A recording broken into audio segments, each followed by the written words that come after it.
जब भी किसी देश का हथियार के अंदर फेलियर आ जाता है या फिर किसी एक्सीडेंट का वो शिकार हो जाता है तो सिर्फ उस देश के ऊपर इफेक्ट पड़ता बल्कि उन सभी देशों के ऊपर इफेक्ट पड़ता है जो उस हथियार को अपनी सेना के अंदर यूज करते हैं। मान लो अगर किसी कारणवश अमेरिका के F-16 फाइटर जेट किसी भी एक्सीडेंट या फिर किसी भी टेक्निकल फेलियर का शिकार हो जाते हैं तो इससे ना सिर्फ अमेरिका के ऊपर प्रभाव पड़ेगा बल्कि पाकिस्तान जैसे देश के ऊपर भी प्रभाव पड़ेगा। और पाकिस्तान ही नहीं बल्कि दुनिया के अंदर बहुत सारे ऐसे देश हैं जिनकी एयरफोर्स F-16 फाइटर जेट को यूज करती है। और ये सिर्फ ना अमेरिका में चिंता बढ़ेगी बल्कि उन सभी देशों के अंदर चिंता बहुत ज़्यादा बढ़ जाएगी, क्योंकि जो देश भी चाहेगा अमेरिका से अपना F-16 खरीदना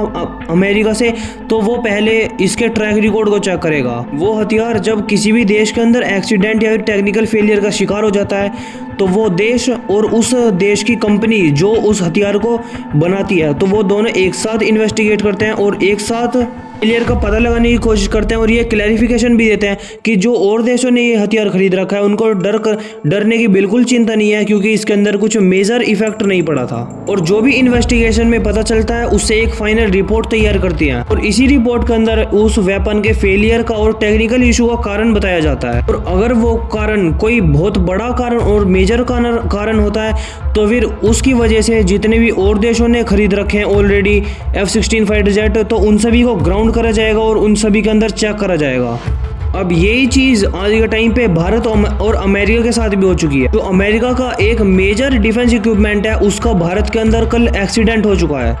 और जो इस एक्सीडेंट का इफेक्ट है वो अमेरिका, जापान, ब्रिटेन जैसी कंट्रियों के अंदर बहुत ज़्यादा गया है। तो दरअसल कल एक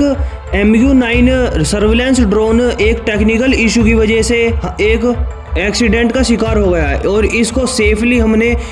सी के अंदर लैंड कराया है। और जितने भी ये सर्वेलेंस ड्रोन है भारत के पास, ये कोई भारत ने परचेज नहीं करे थे अमेरिका से बल्कि सर्वेलेंस करने के लिए लीज पर लिए थे, यानी कि भारत बस किराए के ऊपर लेके इनका यूज कर रहा था सर्वेलेंस करने के लिए। और साल 2020 के अंदर भारत ने करीब 2 ऐसे ड्रोन लिए थे जिनमें से एक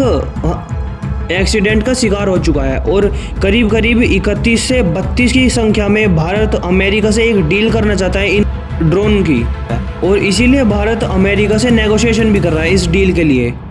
तो इस एक्सीडेंट के अंदर ये बताया गया है कि कल चेन्नई के एक तट के पास ये इनमें से एक जो MQ-9 ड्रोन है वो अपने डेली के सर्वेलेंस के ऊपर था और जब ये सर्वेलेंस कर रहा था तो उसी टाइम पे एक टेक्निकल इशू आता है जिसकी वजह से जो भारत का नेवल बेस है उसके ऊपर भी नहीं लाया जा सकता था और वहां पे अगर वो आउट ऑफ कंट्रोल हो जाता तो बहुत बड़ा मेजर नुकसान भी कर सकता था। और इसीलिए इंडियन नेवी को इस ड्रोन की और इसीलिए पहले तो इंडियन नेवी ने एक समुद्र के ऊपर खाली लोकेशन ढूंढी और उसके बाद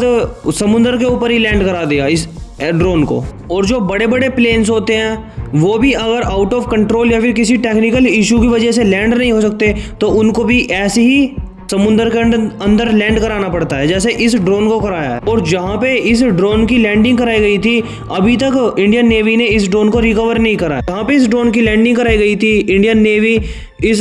ड्रोन को स्कैन कर रहे हैं और पता लगा रहे हैं कि ये ड्रोन कहां पे गया समुद्र के अंदर। और इसके अंदर ऐसा भी हो सकता है कि अमेरिका भी भारत की मदद कर रहा हो इस ड्रोन को ढूंढवाने में। ऐसे ये चीज अभी तक क्लैरिफाई नहीं करी गई है कि अमेरिका भारत की मदद कर रहा है इस ड्रोन को ढूंढवाने में या फिर नहीं। और जो ये MQ-9 ड्रोन है ये भारत के साथ साथ जापान और UK की सेना भी यूज करती है और इसीलिए उन दोनों देशों की नौसेना की बहुत गहरी नजर है इस एक्टिविटी के ऊपर। और इसीलिए जिस अमेरिकन कंपनी ने यानी कि जनरल इलेक्ट्रॉनिक्स ने ये ड्रोन बनाया है वो अब भारत के अंदर आएगी और भारतीय नौसेना और ये जनरल इलेक्ट्रॉनिक्स की टीम